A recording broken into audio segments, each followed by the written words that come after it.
Hello students, आज हम class 12th के व्यवसाय अध्ययन का 5th चैप्टर संगठन का अगला टॉपिक पढ़ेंगे।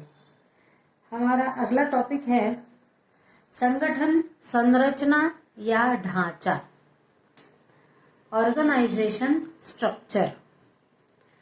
अब ये ऑर्गेनाइजेशन स्ट्रक्चर क्या है, इसका अर्थ हम समझ लें तो किसी भी संस्था में कार्यरत सभी व्यक्तियों के मध्य आपस में संबंध स्थापित करना ही संगठन का ढांचा या संरचना कहलाती है। इसमें निर्धारित किया जाता है कि कौन किसके प्रति उत्तरदायी होगा या कौन किसका अधिकार होगा, किसका अधिकारी होगा, कौन किसका अधीनस्थ होगा, इत्यादि बातों का निर्धारण संगठन संरचना में किया जाता है।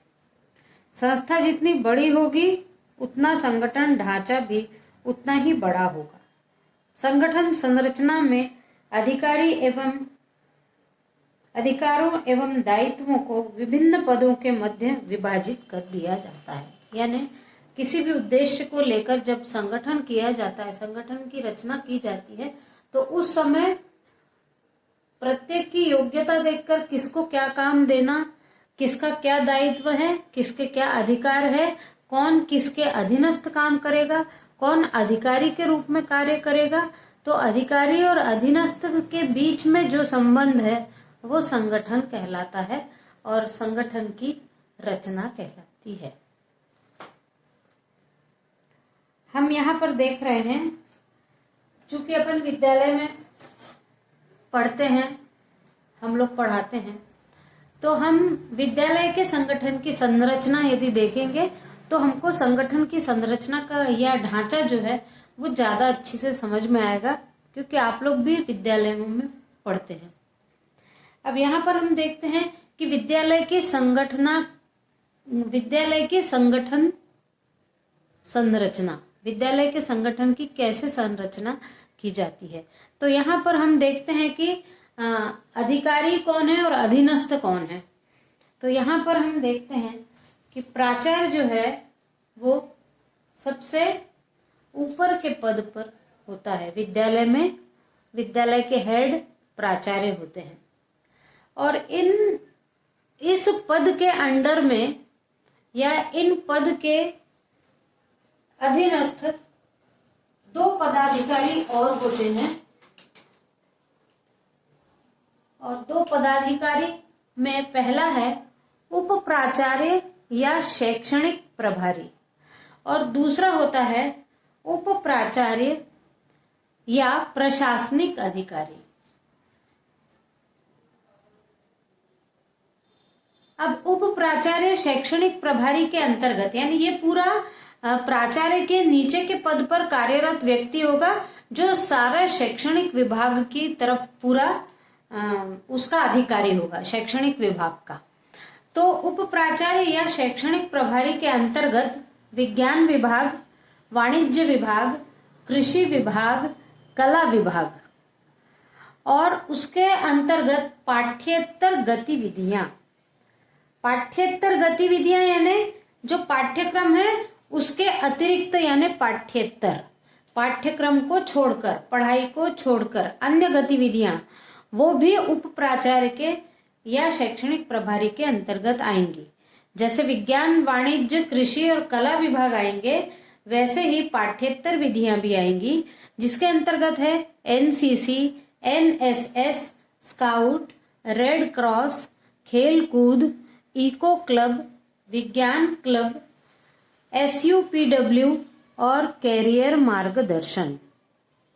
ये जो अभी पाठ्येतर गतिविधियां हैं, इन विभागों द्वारा पाठ्येतर गतिविधियों को संचालित किया जाता है। जो पाठ्यक्रम के अतिरिक्त गतिविधियां होती है, जो स्कूलों में पढ़ाई के साथ साथ अन्य जो सब चलता रहता है, वो पाठ्येतर गतिविधियां कहलाती हैं। और इसके अंतर्गत ये जो नीचे दिया हुआ है तालिका में ये आएगा। अब ये जो विज्ञान विभाग, वाणिज्य विभाग, कृषि विभाग, कला विभाग है, इसके अंतर्गत विभिन्न विषयों के व्याख्याता, इसमें कौन कौन आएंगे? इन उप प्राचार्य के पद के नीचे कार्य करेंगे। विज्ञान विभाग के सारे व्याख्याता पढ़ाने वाले उच्च श्रेणी शिक्षक या सहायक श्रेणी शिक्षक जो विज्ञान विभाग के अंतर्गत पढ़ाते हो, जैसे फिजिक्स केमिस्ट्री हो गया, बायोलॉजी हो गया, ये विज्ञान विभाग, गणित हो गया, विज्ञान विभाग के अंतर्गत आएंगे। वाणिज्य विभाग में अर्थशास्त्र हो गया, व्यवसाय अध्ययन हो गया, कंप्यूटर कॉमर्स हो गया या बही खाता हो गया, इन विषयों को पढ़ाने वाले व्याख्याता, उच्च श्रेणी शिक्षक और सहायक श्रेणी शिक्षक इन उप प्राचार्य के अधीनस्थ कार्य करेंगे। फिर कृषि विभाग, कृषि विभाग में कृषि विभाग संबंधित विषयों को पढ़ाने वाले व्याख्याता, उच्च श्रेणी शिक्षक और सहायक श्रेणी शिक्षक, ये कृषि विभाग के अंतर्गत आएंगे। और कला विभाग यानी इतिहास हो गया, भूगोल हो गया, नागरिकता हो गया, ये सारा पढ़ाने वाले व्याख्याता, उच्च श्रेणी शिक्षक और सहायक श्रेणी शिक्षक इनके अंतर्गत आएंगे। तो उप प्राचार्य या शैक्षणिक प्रभारी के अंतर्गत अलग अलग विभागों के जो व्याख्याता और सारे पढ़ाने वाले हैं वो लोग, और पाठ्येतर गतिविधियां जो है एनसीसी, एनएसएस, स्काउट वगैरह, इनसे संबंधित, इनको पढ़ाने वाले, इनको चलाने वाले लोग, ये सब उप प्राचार्य के अंतर्गत आएंगे और उप प्राचार्य प्राचार्य के अधीनस्थ रहेंगे। अब ये तो एक शाखा हो गई उप प्राचार्य वाली। अब उप प्राचार्य की दूसरी शाखा है उप प्राचार्य या प्रशासनिक अधिकारी। इसके अंतर्गत आते हैं लेखा शाखा। लेखा शाखा यानी अब रोज कुछ ना बही खाता लिखना होता है स्कूल में क्लर्क को, तो जो क्लर्क वाले काम है वो सारे लेखा शाखा के अंतर्गत आएंगे। फिर दूसरा है स्थापना शाखा, यानी कुछ लोगों ने मिलकर इसकी स्थापना की होगी तो उस गतिविधियों को देखने वाली शाखा। और तीसरी है जावक शाखा, यानी कॉमर्स में जैसे आवक जावक होता है उससे संबंधित शाखा जावक शाखा के अंतर्गत आएगी। तो ये सारे जो अधिकारी हैं ये ऊपर प्रशासनिक अधिकारी के अंतर्गत ये तीनों जो हैं, लेखा शाखा, स्थापना शाखा और जावक शाखा, ये इन तीनों के अंतर्गत, तीनों उप प्राचार्य या प्रशासनिक अधिकारी के अंतर्गत आएंगे। तो हमने अभी देखा कि विद्यालय संगठन की संरचना, ये आप लोगों को ज्यादा जल्दी समझ में आ जाएगा क्योंकि आप लोग विद्यालय में हो, पढ़ रहे हो, इसलिए ये समझाया गया इस जगह कि जिस चीज को आप देख रहे हो रोज वो चीज आपको जल्दी समझ में आ जाएगी। तो हमने आज देखा विद्यालय की संगठन संरचना किस प्रकार की होती है। अब इस वीडियो में बस इतना ही। Thank you.